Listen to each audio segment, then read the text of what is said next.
오늘 오전에 하나님 말씀은 고린도후서 9장입니다. 고린도후서 9장 6절부터 제가 8절까지 받들어 읽겠습니다. 그러나 내가 이것을 말하노니 적게 심는 자는 적게 거두고 넉넉하게 심는 자는 넉넉하게 거둔다는 것이라.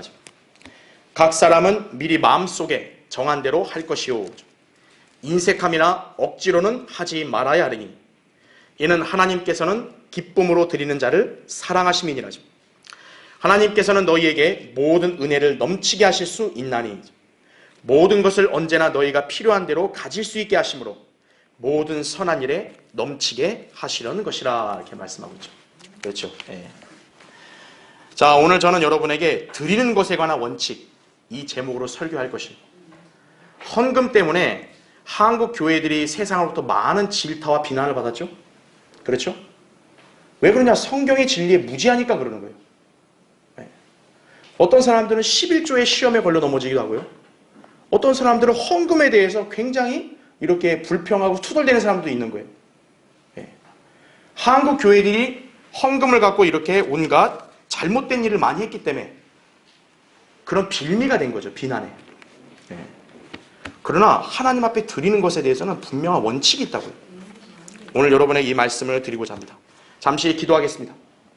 아버지 하나님, 날씨가 참 우중충하고 또 지금 비와 눈이 섞여서 내리고 있는데 주님께서 이 영동 지역 이렇게 큰 눈을 주님께서 잠시 막아주셔서 우리 성도들이 하나님이 세운 이 교회로 와서 영과 진리로 경배드리는데 지장이 없도록 안전하게 보호해 주셔서 감사를 드립니다.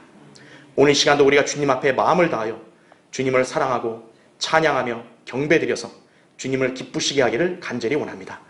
주님께서 오늘 이 시간도 우리가 드리는 찬양과 감사와 경배를 기뻐 받아 주시옵소서. 주님, 이 시간 하나님 말씀을 선포하고자 합니다. 저는 굉장히 어리석고 우둔합니다. 이 시간도 성령님께서 제 안에 다시 한번 충만해 주십시오. 저의 입술을 주장해 주시고 지혜와 영역을 제게 넘치게 해주셔서 준비케 하신 하나님 말씀을 담대하고 능숙하게 잘 선포할 수 있도록 역사해 주시고 이 말씀이 우리 회중들의 마음을 휘젓고 또 찔림과 도전을 주고 다시 한번 말씀을 잘 이해하고 깨달을 수 있도록 지혜를 주셔서 성도들이 영적으로 더 성장하고 주님이 주신 복을 풍성하게 향유하는 그런 삶을 살 수 있도록 도와주시기를 원합니다. 이 시간도 마귀가 어떤 형태로든 틈타거나 방해하지 못하게 주님의 권능으로 철저하게 막아주시고 악한 마귀의 세력들을 물리쳐 주셔서 우리가 주님과 온전히 밀착하는 귀한 시간 될 수 있도록 인도해 주십시오. 다시 오셔서 저희를 데려가 주실 주 예수 그리스도의 이름으로 기도드립니다. 아멘.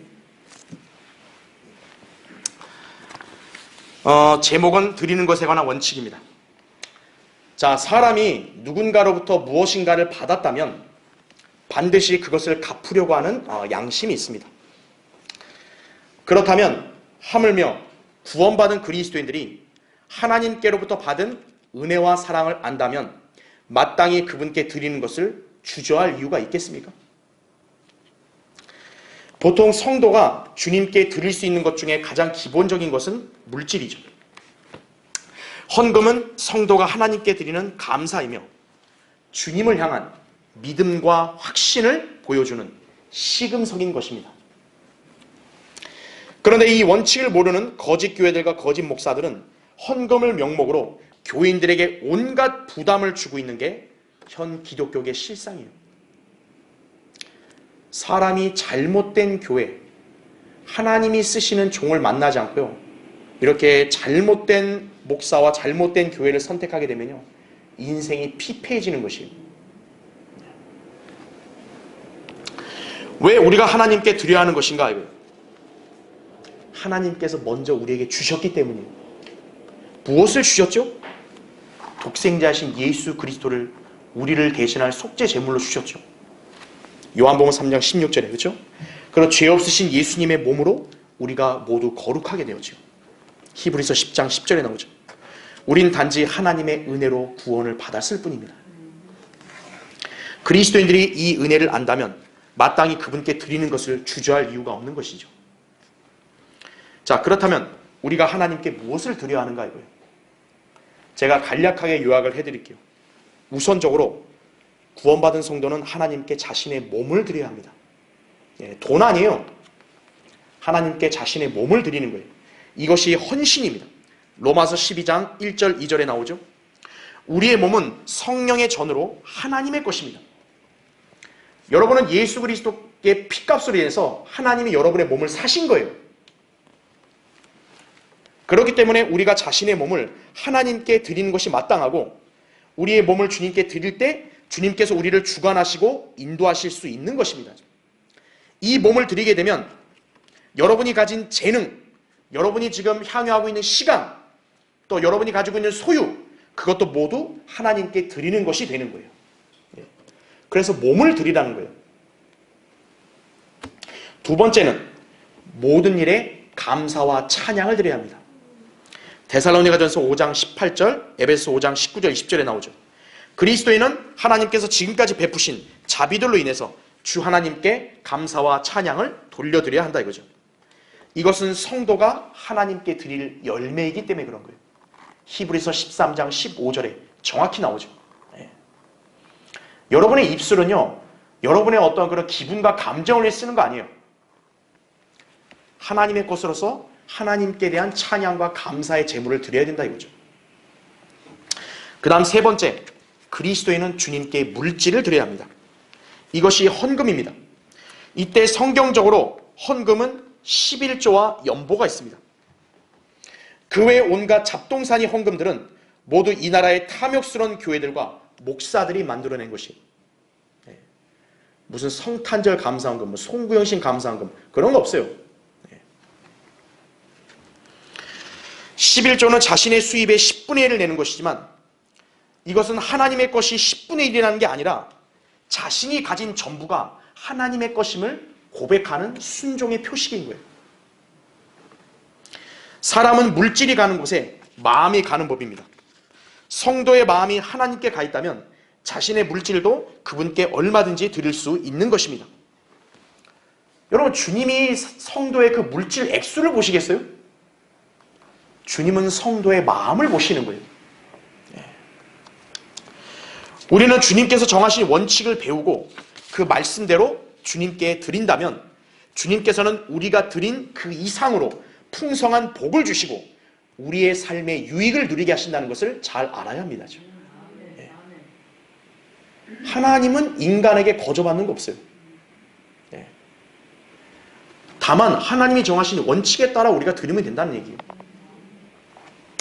자, 오늘 본문 드리는 것에 관한 신약에서 제시하는 기준과 원칙을 말씀하고 있습니다. 우리는 구약의 율법의 의무로 주님을 섬기는 성도들이 아닙니다. 우리는 하나님의 놀라운 은혜를 받았기 때문에 그 은혜에 따라 자원함과 기쁨으로 하나님께 드리는 것이고 하나님을 섬기는 것이죠. 구원 받기 위해 내가 하나님 믿는 게 아니에요. 구원 받았으니까 하나님 믿는 거죠. 내가 구원 받으려고 하나님 섬기는 게 아니에요. 구원 받은 하나님의 종이고 성도니까 섬기는 거죠.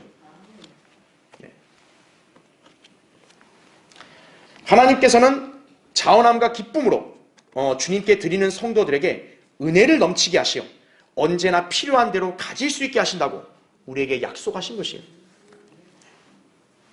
이것이 드리는 성도에게 주는 복이라고 해요. 복. 사도 바울은 이렇게 말했어요. 주는 것이 받는 것보다 복이 있다는 주 예수께서 하신 말씀을 기억해야 하리라. 사도행전 20장 35절이에요. 자, 주님께 드렸다면 그것보다 더 큰 복이 어디 있어요? 사람한테 주는 것도 복이라는데 하물며 하나님께 내가 드렸다면요, 그것만큼 더 큰 복이 어디 있어요? 그렇죠. 저는 오늘 여러분에게 헌금에 대한 어떤 의무나 부담을 주려고 설교하는 게 절대로 아닙니다. 여러분이 우리 교회를 알다시피 우리 교회나 저는 한 번도 돈에 대해서 여러분에게 부담을 주거나 넌지시 암시한 적도 없습니다. 이렇게 눈치 이걸 한 적도 없어요. 그렇죠? 네. 그런 것은 이 나라에 썩어빠진 거짓 교회들과 목사들이 하는 야바이 짓이기 때문에 그런 거예요. 우리 교회는 야바이 짓 안 해요. 절대로. 저는 단지 성경에서 말씀하는 원리들을 설교할 뿐입니다. 왜냐하면 우리가 성경대로 믿는 그리스도인이 아니에요. 성경대로 믿는 거 아니겠어요? 그럼 성경대로 나왔으면 그대로 해야죠. 우리가 헌금하는 거 성경에서 명령하고 있기 때문에 하는 거죠. 고린도전서 16장 2절에 이렇게 나와요. 매주 첫날에 너희 각자가 하나님께서 번성케 하신 대로 따로 저축하여 두어서 내가 갈 때에는 모금하는 일이 없게 하라, 이렇게 말씀한 거예요. 매주 첫날, 바로 주일날을 가리키는 거예요. 하나님께서 각자에게 번성케 하신 대로 따로 둬서 드리라는 거예요. 성경적 원칙이라고요. 우리 교회가 성경적으로 헌금하고 있음을 여러분이 안다면 이제 드리는 것에 관한 성경적 원칙을 잘 배워서 그대로 실행해야 합니다. 그럴 때 여러분은 주님이 주신 복을 향유하는 풍성한 삶을 살게 될 것입니다. 그래서 오늘 설교의 주제는 하나님께 드리는 것에 관한 원칙을 배우라 이거예요. 무턱대고 드리라는 그 말에 속지 마라 이거예요. 드리는 것에 관한 원칙이 있다 이거죠. 첫 번째로 적게 심는 자는 적게 거두고 넉넉하게 심는 자는 넉넉하게 거둔다, 이렇게 말씀한 거예요. 오늘 거기 6절에 나오죠. 그러나 내가 이것을 말하노니 적게 심는 자는 적게 거두고 넉넉하게 심는 자는 넉넉하게 거둔다는 것이라 이거예요. 사람이 무엇인가를 얻고 싶다면 반드시 그에 상응하는 투자나 노력이 있어야 합니다. 심지 않은 데서 무엇인가 나오는 것은 없습니다. 세상 이치가 그렇고 영적인 법칙도 마찬가지입니다. 그런 의미에서 본문은 무엇보다 심는 행위가 선행되어야 무엇인가를 거둔다고 말씀하신 것입니다. 돈도 마찬가지라는 거예요. 자, 추수의 법칙과 연관된 거죠. 영적인 삶, 실제적인 삶 모두에 적용될 수 있습니다. 갈라디아서 6장 7절부터 9절에 이렇게 나오죠. 속지 말라야죠. 하나님은 우롱당하지 아니하시느니라죠. 사람이 무엇을 심든지 그대로 거둘 것이기 때문이라죠. 자신의 육신에 심는 자는 육신으로부터 썩을 것을 거두고 성령에 심는 자는 성령으로부터 영생을 거두리라 하죠. 선을 행하다가 낙심하지 말지니 쓰러지지 아니하면 때가 되어 거두리라 이거죠. 여러분이 주님 앞에 드렸는데 아무것도 거둔 게 없다. 그러면 주님이 스스로 그 원칙을 위반하신 거예요. 우리 주님이 그런 분이세요? 물론 우리가 심는 대로만 거두지는 않습니다. 또한 당장 심었다고 해서 거두지 못할 수도 있습니다. 그러나 거두기 위해서는 필히 심어야 합니다. 그러면 때로는 우리가 심은 것보다 더 거둘 수도 있어요. 요한복음 12장 24절에 주님은 한 알의 밀이었잖아요. 근데 한 알의 밀이 죽었더니 어때요? 많은 열매가 나왔죠. 1대1이 아니라는 거죠. 또 당장은 아니어도 미래에 거두게 될 것입니다. 따라서 자신이 무엇인가를 얻기 원한다면 먼저 드려야 하는 것이에요. 다만 우리가 어떻게 심느냐에 따라 거두는 게 다른데 많이 심을수록 많이 거둔다는 것은 이치의 변함이 없습니다. 하나님과의 관계에서도 동일해요. 하나님 앞에 적게 드리고 싶다 이거예요. 그럼 적게 드리세요. 그리고 적게 받으면 돼요. 하나님 앞에서 욕심 부리지 말라고요. 자기는 요만큼 드려놓고 나는 이만큼 주세요. 그건 안 되죠.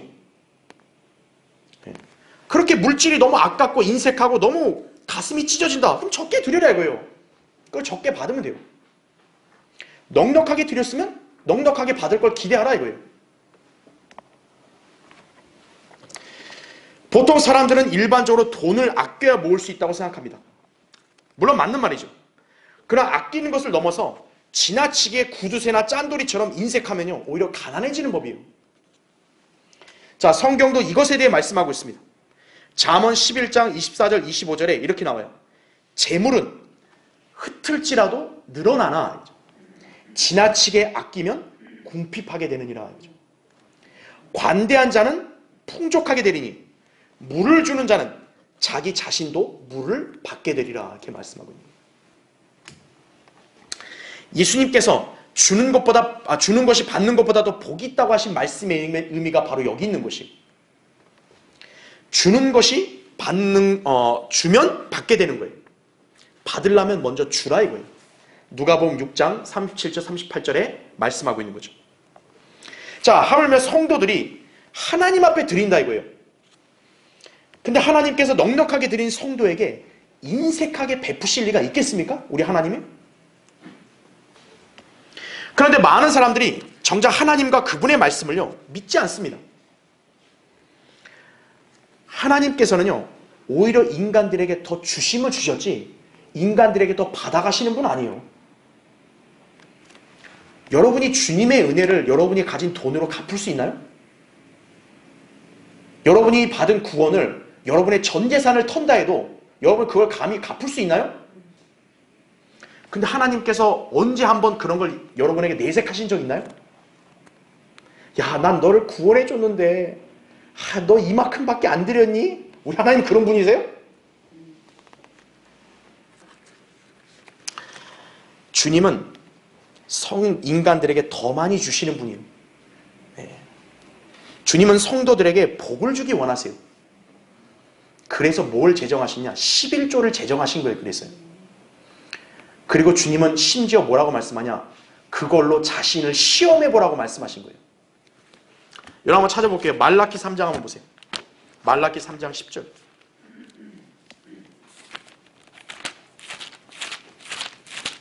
말라기 3장 거기 8절부터 제가 10절 읽겠습니다. 사람이 하나님의 것을 도둑질하겠느냐?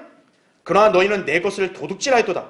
그래도 너희는 말하기를 우리가 어떻게 주의 것을 도둑질하였나이까 하니 11조와 재물을 드리라 이거죠. 그러니까 11조를 안 내면 못하다는 거예요. 하나님 것을 도둑질한 거라는 거예요. 9절에 너희가 저주로 저주를 받았으니 이는 너희 곧 이 온 민족이 나의 것을 도둑질하였습니다. 10절 만군의 주가 말하노니 너희는 모든 11조를 창고에 들여와 내 집에 식량이 있게 하고, 잘 보세요. 이제 그것으로 뭐라고 말씀하죠? 나를 시험하여, 하나님을 시험해보라는 거예요. 내가 하늘의 창문들을 열어 너희에게 복을 부어주지 않나 보라. 그것을 받을 만한 충분한 장소가 없으리라 이거죠. 네. 자, 이 말씀을 믿는다면 우리가 주님께 넉넉하게 드리지 못할 이유가 있겠냐고요. 주님은 인간들이 돈에 약하다는 걸 너무 잘 아시는 거예요. 그러니까 다른 거 다 제쳐놓고 11조만 얘기한 거예요. 한번 11조를 일일이 내놓고 내가 너에게 복을 주지 않는지 한번 시험해보라 그런 거예요. 어떻게 감히 하나님을 시험하나요? 하나님이 허락하신 거예요. 왜요? 인간이 돈에 하도 약하니까. 자, 성경적으로 우리가 주님께 물질을 드리는 것은 크게 11조와 연보가 있습니다. 11조는 하나님께서 성도 각인에게 번성케 해주신 것에서 10%를 드리는 거죠. 다 알고 있는 거죠? 그런데 11조는 율법이 제정될 때 생긴 것이 아닙니다. 대다수 교회들은 이것도 모르는 거예요. 11조는 이스라엘 백성만 하는 게 아니에요. 이스라엘 백성만 하는 거면 율법에만 있어야 될 거 아니에요. 율법 이전에 아브라함이 은혜 아래에서 11조를 드렸습니다. 창세기 14장 20절에. 이후에 그의 후손인 이스라엘이 율법 아래에서 11조를 의무적으로 드렸어요. 말하자면 11조는 아브라함 안에서 행해졌던 거지 이스라엘 안에서 행해진 게 아니에요. 그렇다면 아브라함의 영적 자손인 신약 성도들도 11조를 드리는 것이라고요. 아, 성경에 그게 기록 안 돼 있습니다. 그게 아니에요. 율법 이전부터 쭉 해왔다고요. 누구나 다. 그러니까 그걸 무슨 강제적인 우리가 법령으로 뭐 이렇게 올가매는 게 아니라 성경에서는 당연하게 드리는 걸로 나오는 거예요. 아브라함은 믿음으로 은혜 아래에서 11조를 드렸죠. 여러분, 하나님이 아브라함에게 강조한 적 있어요? 너 11조 멜키세덱에게 드리라고? 아브라함이 자기가 자원해서 드렸죠. 마찬가지로 율법 이후에 은혜 아래에 있는 우리 아브라함 영적 자손 그리스도인들도 믿음으로 11조를 드리는 것이라고요. 게다가 아브라함은 예수 그리스도의 예표인 멜키세덱에게 11조를 드렸죠. 멜키세덱은 예수님의 살과 피를 상징하는 빵과 포도주를 아브라함에게 제공했죠. 그리스도인은 주님의 살과 피로 영생을 얻었죠. 그러니까 우리는 주님께 당연히 뭘 드리는 거예요? 아브라함처럼 11조를 드리는 것이에요. 이게 성경적 원칙이라고요. 우리가 알아야 할 것은 11조는 하나님께서 번성케 하신 것에 대해 가장 기본적으로 드리는 최소한의 헌금이라는 사실입니다. 11조를 내고 뭐 하나님 앞에 자랑한다. 이거 가장 웃긴 거예요. 11조는 가장 기본이에요. 기본. 구약의 유대인들은 율법 아래 있으면서도요, 때로는 10분의 1 이상을 드린 적도 있었습니다. 율법의 의무 아래 있던 유대인들은 11조만 한 게 아니라 더 이상을 드렸어요. 성경에 보면. 자, 하물며 우리 그리스도인들은 구약 성도들보다 더 풍성한 은혜를 받지 않았습니까? 우리는 율법이 아니라 은혜 아래 있는 사람들 아니겠어요? 그러면 우리는 그들보다 더 많이 드릴 수 있어야죠. 그렇죠. 의무적인 11조를 넘어서 필요하다면 그 이상의 물질도 드릴 수 있는 것입니다. 이것은 어느 누구도 강요하거나 언급할 필요가 없어요. 하나님과 그 사람 개인의 관계인 거예요. 성경적 원칙만 저는 알려드리는 거예요. 그 이외에는 하나님과 여러분 개인 사이의 관계 속에서 하는 거예요. 네. 넉넉하게 드렸다. 그럼 넉넉하게 받을 걸 기대하면 되는 거예요. 적게 드렸으면 그에 맞는 복을 받는다. 이렇게 생각하면 되는 거예요. 주님은 결코 물질의 규모를 보지 않으신다고요. 본문의 넉넉함, 인색함, 이거는 인간의 기준이 아니에요. 주님의 관점으로 기준을 평가하는 것이. 주님은 드리는 성도의 자세와 마음을 보신다. 그러므로 드리는 것에 대해서 형식이나 다른 사람들을 의식할 필요 없다고요. 여러분이 신실하게 하나님 앞에 바쳤다면, 그것도 넉넉하게 바쳤다면 주님은 반드시 더 많이 복을 주신다는 것을 믿으시면 된다 이거죠. 그렇죠? 자, 하나님께 드리는 것에 관한 원칙을 배우라야죠. 두 번째요, 하나님께 자원함과 기쁨으로 드려야 합니다. 여러분 거기 고린도후서 9장 다시 7절 보시면,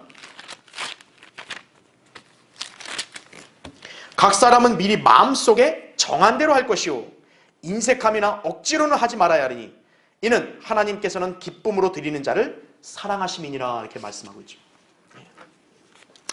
교회는 율법의 조항에 얽매이지 않습니다. 또한 교회는 오늘날 율법 아래 있지도 않습니다. 그래서 그리스도인은 11조를 강요하지 않는 거예요. 다만 본문에 나온 대로 각 사람은 미리 마음속에 정한 대로 하면 됩니다. 자신의 마음속으로 주님께 드릴 것을 생각하고 실행에 옮기면 되는 것입니다. 이때 중요한 것은 뭘까요? 성도의 마음이에요. 네. 여러분 마음속으로 이미 딱 작정을 해놓고 정작 교회에서 누구 때문에 어쩔 수 없이 드린다, 그럼 하나님 기뻐하지 않으시는 거예요. 주님은요, 인색함 그리고 생색내는 걸 거절하시는 거예요. 여러분 그 인간관계 속에서 생색내는 사람들 있잖아요. 여러분이 볼 때도 정이 떨어지죠. 그런 사람들 보면 그냥 했으면 그냥 하면 되는데 꼭 생색을 내는 사람이 있어요. 하나님 앞에서 여러분 생색내면 되겠어요? 주님 내가 이게 드리기 어려운 건데 내가 이걸 드렸다고 주님 앞에 하나님 앞에 생색내면 여러분 하나님께서 고맙다 그러시는 거예요? 그러니까 하나님은 그런 거절하시는 거예요. 성도는 오직 자원함과 기쁨으로 드려야 한다 이거죠. 여기 나온 대로 주님은 기쁨으로 드린 자를 사랑하신다고 말씀하는 거예요. 물론 우리의 섬김과 드리는 것도 성경적인 원칙을 전제로 한 상태에서 자원함과 기쁨으로 드리는 것입니다. 성경적인 원칙은 11조예요. 이것을 신구약 전체에서 하나님의 사람들이 실행하여 복을 받았던 비결이었습니다. 그런 의미에서 우리 그리스도인들도 주님께로부터 어떤 축복을 받기 원한다면 성경대로 11조에 충실하면 된다 이거죠. 예. 11조의 의미는 뭡니까? 아까 우리 읽었던 대로 하나님의 거예요. 하나님께서는 11조를 통해 그럼 무엇을 하시냐 이거예요. 여러분 하나님이 인간의 돈으로 뭘 하시는 분인가요? 성경에서 11조를 제정한 목적이 뭡니까? 구약의 레위인들과 제사장들을 먹이기 위한 거예요. 그럼 신약에서는 11조가 왜 필요할까요? 목사들과 전임 사역자들을 먹이고 교회를 운영하는 방편으로 하나님이 11조를 제정한 거예요. 고린도전서 9장 13절 14절, 갈라디아서 6장 6절, 디모데전서 5장 17절 18절에 나오죠. 가르치고 다스리는 장로들은 어때요? 하나님께서 성도들에게 내라고 한 것으로 먹고 사는 것이. 그게 신약에서의 원칙이라고요. 만약 11조를 하지 않게 되면요, 사역자들이 하나님의 일을 하지 못하고요, 교회가 운영되지 못함으로써 성도들이 영적인 삶을 영위할 수 없습니다. 목사가 먹고 살지를 못해가지고 맨날 골골골아서 설교도 제대로 못해봐요. 그럼 누구 손해죠? 회중들이 손해죠. 영적인 양식을 먹고 살이 찌고 힘을 얻으러 왔는데 목사 제대로 먹고 살지를 못해가지고 비실비실 해가지고 이러다 쓰러지고 오면 어떡할 거예요? 예. 영적인 손해죠. 그렇게 11조는 하나님께서 우리의 유익과 복을 위해서 정해주신 원칙이다 이거예요. 그러나 연보나 감사헌금, 이건 말 그대로 하나님 앞에 받은 은혜와 사랑에 감사하여 드리는 예물입니다. 그래서 연보나 감사헌금은 어떤 형태로도 의무나 할당이 없는 거예요. 성도 각인이 자원해서 하고 싶은 대로 드리면 되고, 하기 여의치 않거나 하기 싫으면 안 해도 그만이에요. 이것이 바로 그리스도 안에서 자유롭게 된 신약 성도에 드리는 것에 대한 원칙입니다. 그래서 감사헌금은 절대로 어떤 형태로도 어떤 의무나 어떤 부담이 없는 거예요. 자기가 너무 감사해서 드리면 되고 안 하면 안 해도 되는 거예요. 자원하여 기쁨으로 드리는 것, 이게 바로 헌금의 원칙이라는 거죠. 목사가 무슨 눈치 주고 또 내가 옆에 사람 뭐 라이벌 의식이 있어가지고 막 눈치 보여가지고 저 사람도 내니까 나도 내야겠네, 이런 거 아니라는 거죠. 자원함과 기쁨으로 내는 거예요. 자, 그런데 실상은 많은 성도들이 헌금에 대해서 시험에 들거나 불평하거나 아예 하나님 앞에 드리는 것을 아까워하는 경향이 있습니다. 왜냐하면 자신의 삶이 그다지 여유가 없다고 느끼든가, 아니면 자기가 다니는 교회나 목사가 못 믿어온 거죠. 또는 돈 자체를 드리는 게 너무 아깝다고 생각하기 때문입니다. 사실 이 나라의 교회들이나 목사들의 행태를 보면요, 그런 생각이 일면은 이해가 될 수 있어요. 그들은 복음과 진리를 위해서, 그리고 또 성경적으로 성도들을 양육하고 인도하기 위해서 교회의 운영에 대해서 제대로 헌금을 쓰지 않고 있기 때문에 그런 거예요. 그러니까 그런 사람들을 보면 당연히 아깝죠, 그거는요.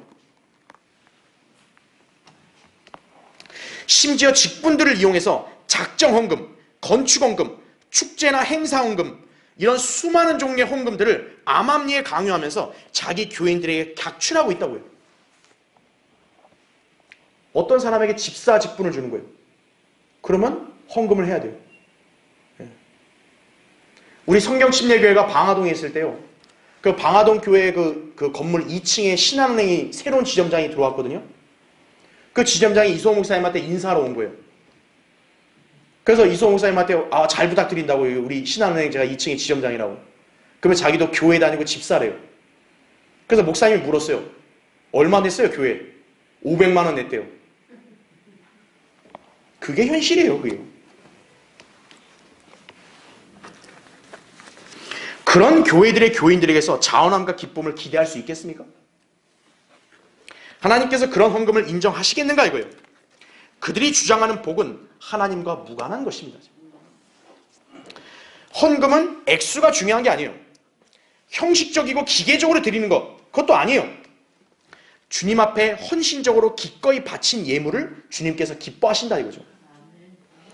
여러분 한번 찾아볼게요. 마가복음 보세요. 마가복음 12장 41절부터 44절. 예수께서 연복의 맞은편에 앉으시어 무리가 연보함에 어떻게 돈을 넣는가를 보고 계시는데 많은 부자들이 돈을 많이 넣더라 이거죠. 그때 한 가난한 과부가 와서 2렙돈 곧 한 고드란트를 넣으니라죠. 주께서 제자들을 불러 그들에게 말씀하시기를 진실로 내가 너희에게 말하노니 이 가난한 과부가 연복에 넣는 모든 사람들보다 더 많이 넣었도다. 그들은 모두 자기들의 풍족한 데서 넣었지만 그 여인은 자신의 빈궁한 처지에서 가진 것 모두 심지어 생계비 전부를 넣었느니라고 하시니라 이렇게 말씀하고 있죠. 이 여인처럼 하나님을 향한 사랑이 넘치면 하나님 앞에 드리는 것에 있어서도 조금의 주저함이나 망설임이 없는 것입니다. 여러분 부자가 뭐 돈 액수 좀 내는 거 그 뭐 어렵나요? 여러분 부자가 제일 쉬운 게 뭔지 아세요? 돈 내는 거예요. 네. 이 여인은 자기 생계비 전부를 낸 거예요. 사람들이 볼 때 미쳤다 그러겠죠. 당신 미쳤냐고. 근데 이 여인은 영적인 관조를 본 거죠. 내가 주님을 사랑하니까.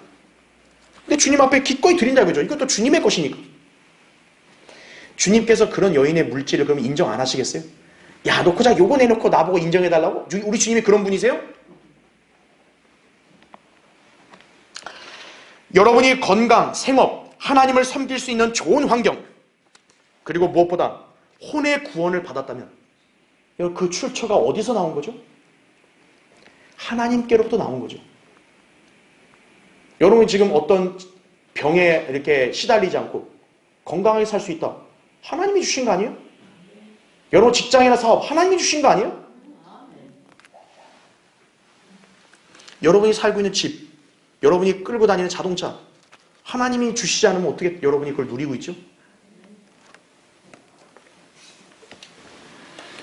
이것을 아는 성도라면 하나님께 당연히 감사함으로 기쁘게 드리지 않겠는가 이거예요. 우리는 하나님의 말씀에 따라 기꺼이 드리는 데 충실해야 합니다. 매주 첫날에 너희 각자가 하나님께서 번성케 하신 대로 따로 저축하여 두어서 주일 예배에 드리는 것입니다. 헌금은 무슨 한꺼번에 모아가지고 무슨 하나님 앞에 정산하듯이 내가 몇 달치 안 냈으니까 그런 거 아니에요. 또는 가정의 대표만 드리는 거 아니에요. 우리 남편이 냈죠? 하나님 더 바라지 마세요? 이런 거 아니에요. 어머니든 아이든 예배에 참여한 각자가 하나님 앞에서 정한 대로 드리는 것입니다. 예배는 모든 성도가 참여하잖아요. 대표로 한 사람 오는 거 아니잖아요. 헌금도 마찬가지예요. 여기 아까 우리 본문에 뭐예요? 너희 각자라 하잖아요. 각자. 하나님께서는 그런 성도의 손길을 인정하십니다.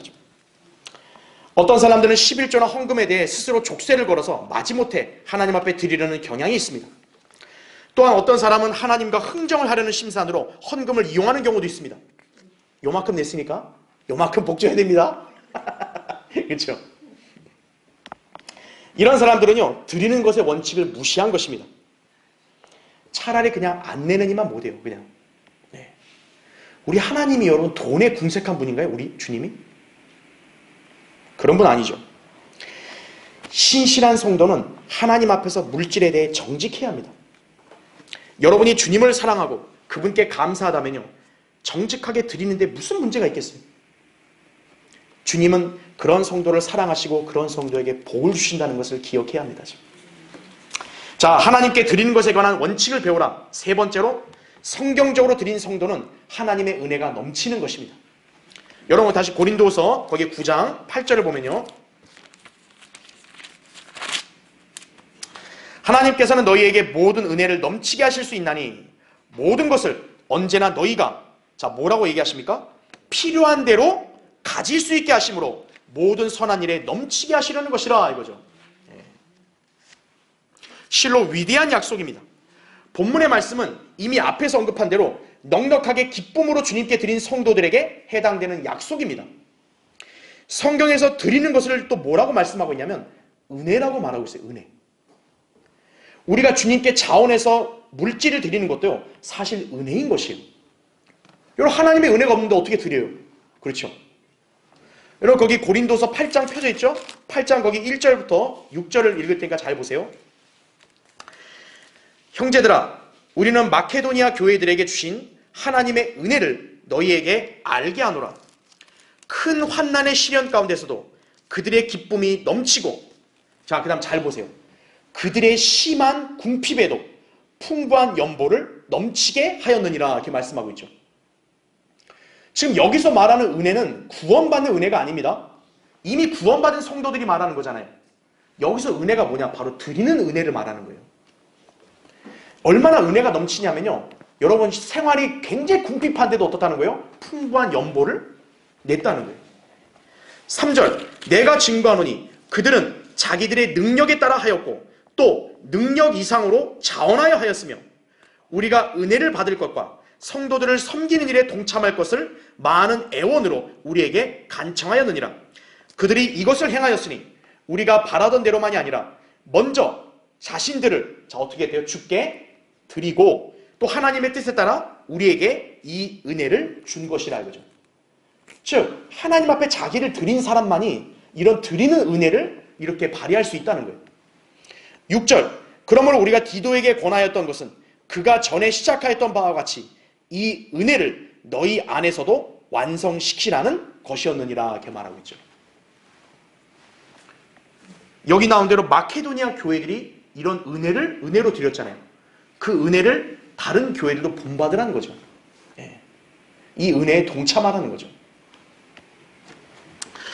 보통 우리는 물질이 좀 풍부하고 여유가 있으면 하나님께 잘 바칠 것이라고 생각하기도 합니다. 그런데 물질의 풍부함과 여유의 기준은 무엇인가 이거예요. 여러분, 누가 여유가 있는 거죠? 여러분, 부자가 여유가 있을까요? 누가 하나님께 넉넉하게 드리는 것인가 이거예요. 인간이 물질이 많다고 해서요, 모두 관대하고 넉넉하게 드리는 것이 아닙니다.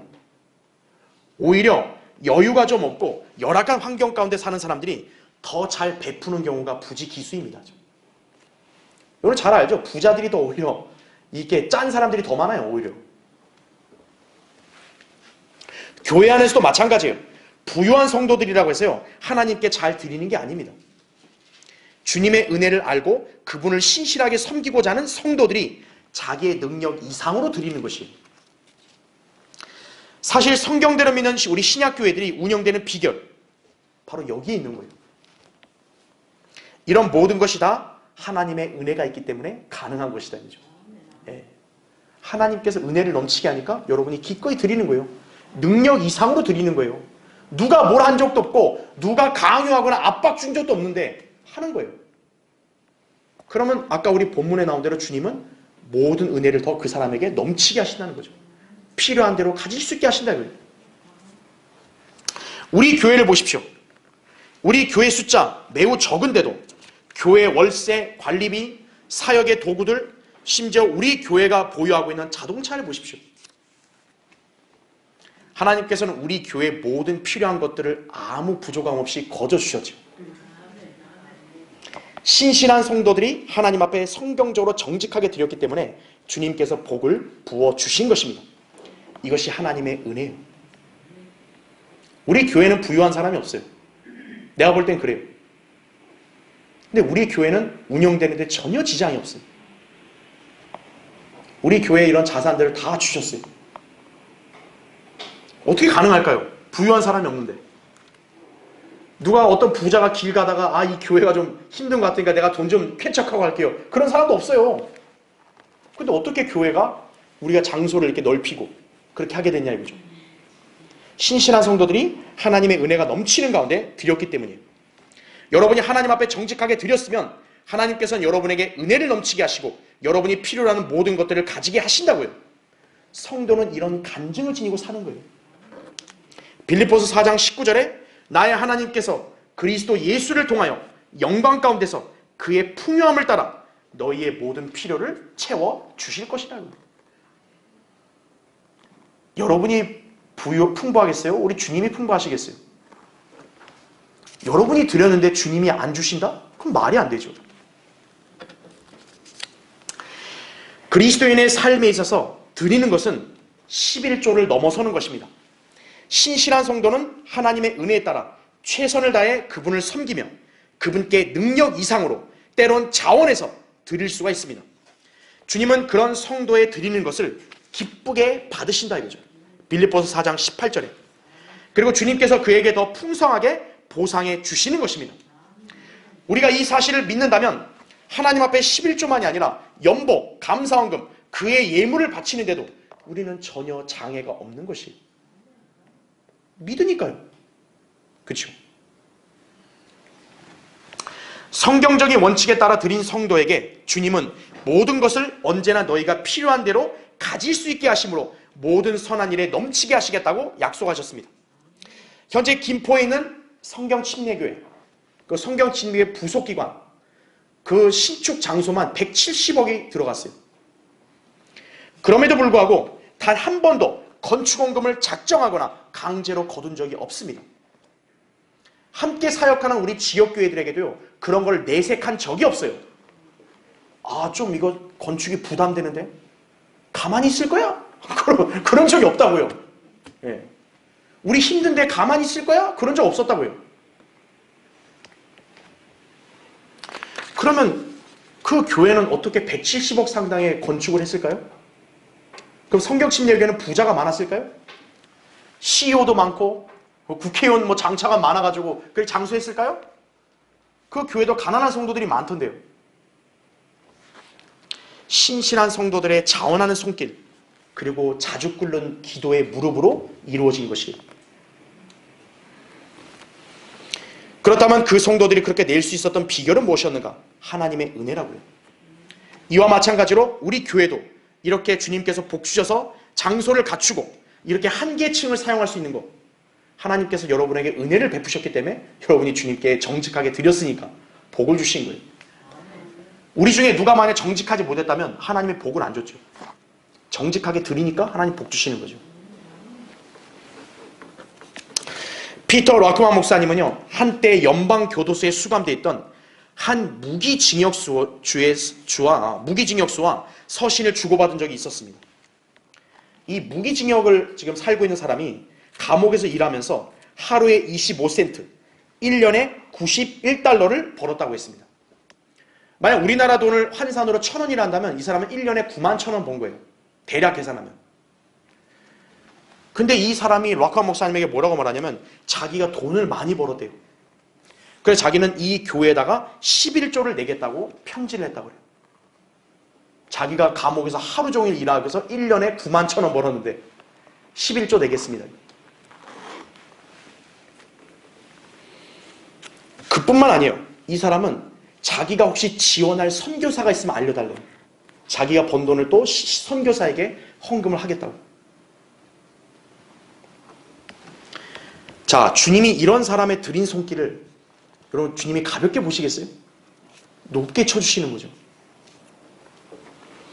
그가 이렇게 할 수 있었던 것, 하나님의 은혜였던 거죠. 주님은 이런 사람에게 모든 필요한 것들을 가질 수 있게 하시겠다고 약속하신 것입니다.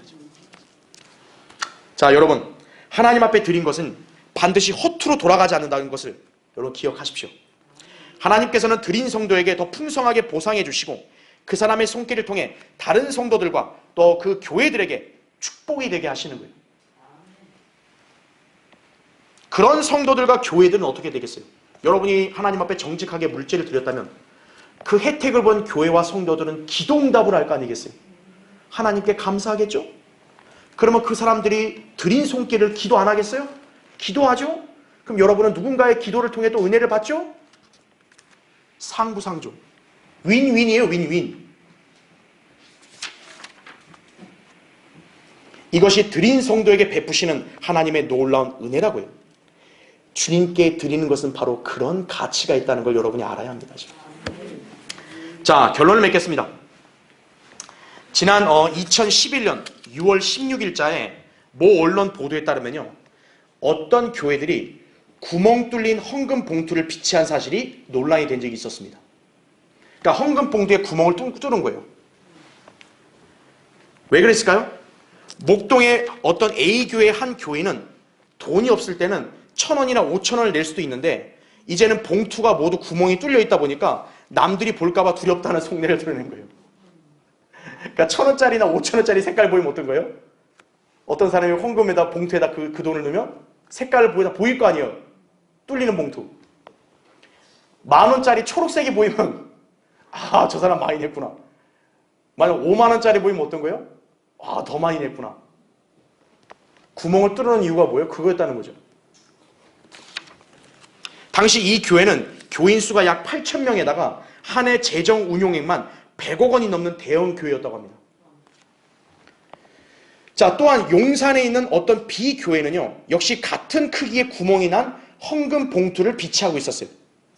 이 교회도 건물 3개를 운영할 정도의 대형 교회였습니다.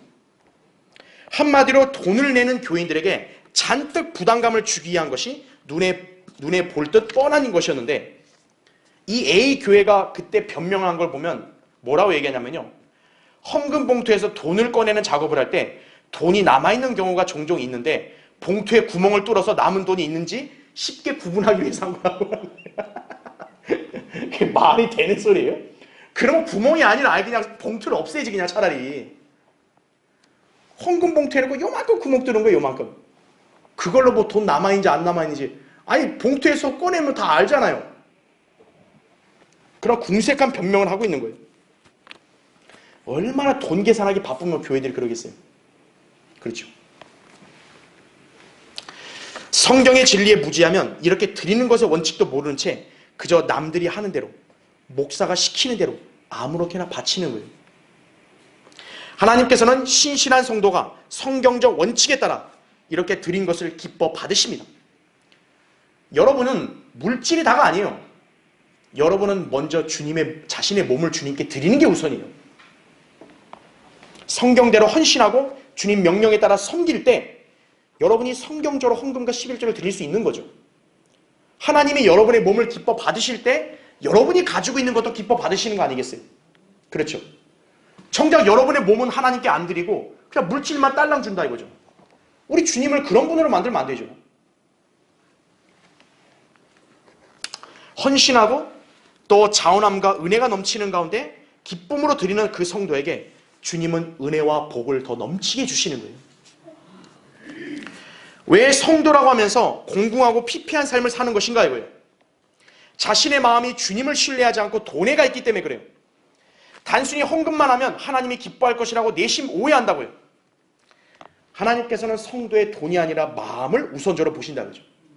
우리가 주님을 사랑한다면 우리의 물질 또한 주님을 위해서 기꺼이 드릴 수 있어야 합니다. 그런 성도는 자기 믿음의 중심이 하나님 앞에 바로 서 있는 것이, 디모데후서 6장 17절에 뭐라고 했어요? 불확실한 재물에 소망을 두지 말고 살아계신 하나님께 두라 그랬잖아요. 기억하십시오. 헌금은 돈 있는 사람이 드리는 게 아니라 믿음 있는 신실한 성도가 드린다는 것을 여러분 기억하셔야 돼요.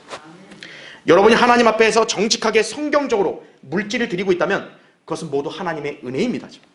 진정 주님 앞에 부요한 자녀로 풍성한 삶을 누리고 싶다면 주님 앞에 성경적으로 드리는 이 원칙을 잘 기억하고 그대로 행하십시오.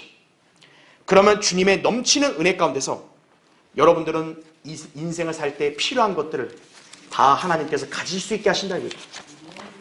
다 누리며 살 수 있다는 것이죠. 우리 주님은 부유하신 분 아니에요. 우리 주님은 풍요로운 분 아니에요.